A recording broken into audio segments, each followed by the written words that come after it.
যে কোনো team, cricket বলেন, ফুটবল বলেন, মানে সব টিমের তুলনায় বাংলাদেশের নারী ফুটবল দলটা সবার আগে বিশ্বমঞ্চে বাংলাদেশের পতাকাটাকে গর্বের জায়গায় নিয়ে যাবে। ফিফা র্যাঙ্কিংয়ের নাম্বার 9 টিমের সাথে যখন 103 ধাপ নিচের টিমের খেলা হয়, মাঠে যেই পরিস্থিতি হওয়ার কথা বা মাঠের বাস্তবতা যা বলে সেটাই হয়েছে। আমার কাছে মনে হয়েছে মিলি খুবই চমৎকার গোলকিপার, যেভাবে এত প্রবল প্রতিপক্ষকে আটকে রাখার চেষ্টা করেছে। ফার্স্ট হাফে তো রেগুলেশন টাইমে 45 মিনিটসই তারা নর্থ কোরিয়াকে আটকে রাখতে পেরেছিল। এটা আমার কাছে মনে হয় যে বাংলাদেশ দলের জন্য খুবই পজিটিভ একটা সাইন। বাংলাদেশের দর্শকদের জন্য একটাই কথা, বাংলাদেশের নারী ফুটবল দল ট্রেমেন্ডাস।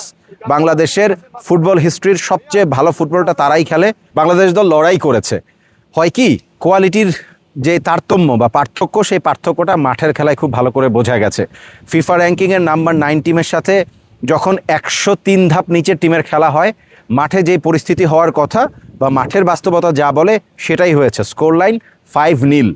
এক্স্যাক্টলি চায়নার বিপক্ষে বাংলাদেশ দল ঠিক যেভাবে খেলেছে, এই ম্যাচে ওই কমফোর্টটা বাংলাদেশ দল পায় নাই।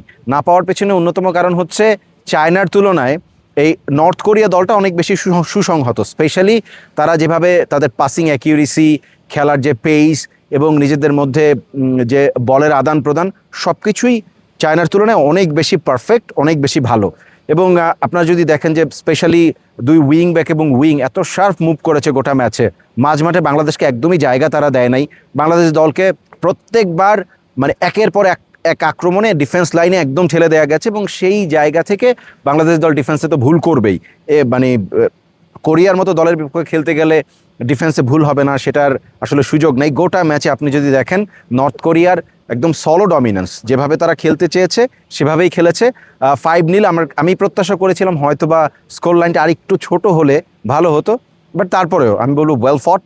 বাংলাদেশ দল ঠিক যেভাবে খেলেছে, যেভাবে এত বড় মঞ্চে প্রথমবারের মতো এসে রেজিলিয়েন্স শো করেছে, যেভাবে এত প্রবল প্রতিপক্ষকে আটকে রাখার চেষ্টা করেছে। ফার্স্ট হাফে তো রেগুলেশন টাইমে 45 মিনিটসই তারা নর্থ কোরিয়াকে আটকে রাখতে পেরেছিল। এটা আমার কাছে মনে হয় যে বাংলাদেশ দলের জন্য খুবই পজিটিভ একটা সাইন। হোপফুলি উজবেকিস্তান অপেক্ষাকৃত দুর্বল, বাকি চায়না এবং নর্থ কোরিয়ার তুলনায় পার্থে অন্ততপক্ষে একটা সুসংবাদ বা একটা ভালো রেজাল্ট বাংলাদেশ দল অন্ততপক্ষে ফ্যানদেরকে উপহার দিতে পারবে, সেই প্রত্যাশা রাখতে পারি আমরা। আমার কাছে মনে হয়েছে মিলি খুবই চমৎকার গোলকিপার। গোল ব্যবধান আরও বড় হতে পারতো। হ্যাঁ, এই ম্যাচে মিলির যে একটা ভুল নাই তা না, একটা ভুল তো ডেফিনেটলি মিলির আছে। মানে এত বড় দলের বিপক্ষে যখন আপনি 3টা গোল কনসিড করে ফেলবেন বা 2টা গোল কনসিড করে ফেলবেন, তখন আসলে ভুল হওয়াটা স্বাভাবিক।